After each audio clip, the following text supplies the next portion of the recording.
En el libro hablas de zancadillas que nos ponemos todos los días para no ser felices. La quitiofobia, el deseo equivocado. Me gustaría que hablásemos de eso, porque son un poco los males del siglo XXI.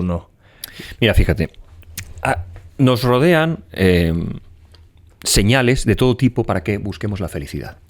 En las películas te insisten los medios de comunicación, te insisten los libros de autoayuda, te insisten por todas partes que debes buscar la felicidad. Y creo que eso es erróneo, es profundamente erróneo. Buscar la felicidad tiene varios problemas de base.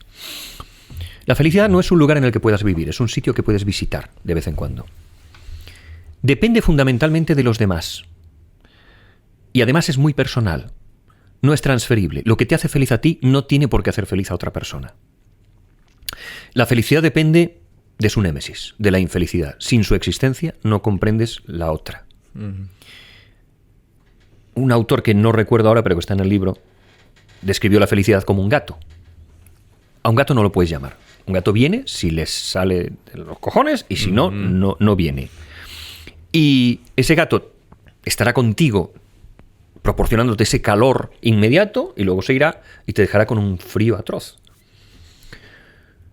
La búsqueda de la felicidad es, a mi juicio, uno de los grandes errores que tenemos los primates del siglo XXI.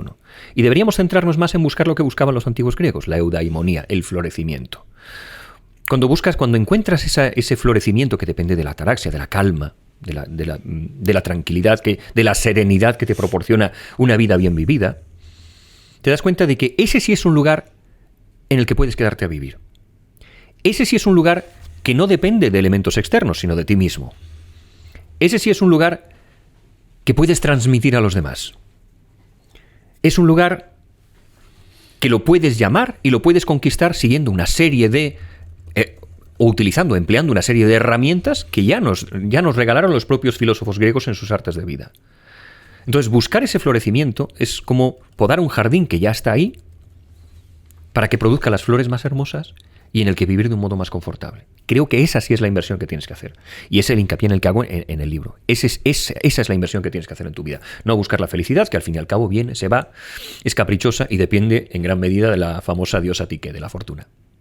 ¿Cómo nos hemos acabado obsesionando con la felicidad? Porque vende mucho más rápido. A ver, vivimos en una sociedad de inmediatez. Lo necesitamos todo, lo necesitamos ya, lo queremos ahora mismo. Entonces la felicidad es esa explosión pirotécnica que nos encontramos de repente, que nos produce ese subidón y que es muy fácil de explicar. Estoy feliz en este momento. Y ya está. Entonces eso se vende de un modo muy sencillo, se vende de un modo muy fácil. Hasta provocar felicidad es relativamente fácil. O sea, gana tu equipo de fútbol y eres feliz en ese momento. O te dan un regalo y eres feliz. Eres feliz por ese breve lapso de tiempo. Entonces es fácil vender felicidad. Vendértela en un envoltorio de celofán, te la entregan, te la marketingizan y te la meten por el culo. Ya está, ya eres feliz en este momento. Que eso luego tenga algún tipo de utilidad en tu vida, lo dudo bastante.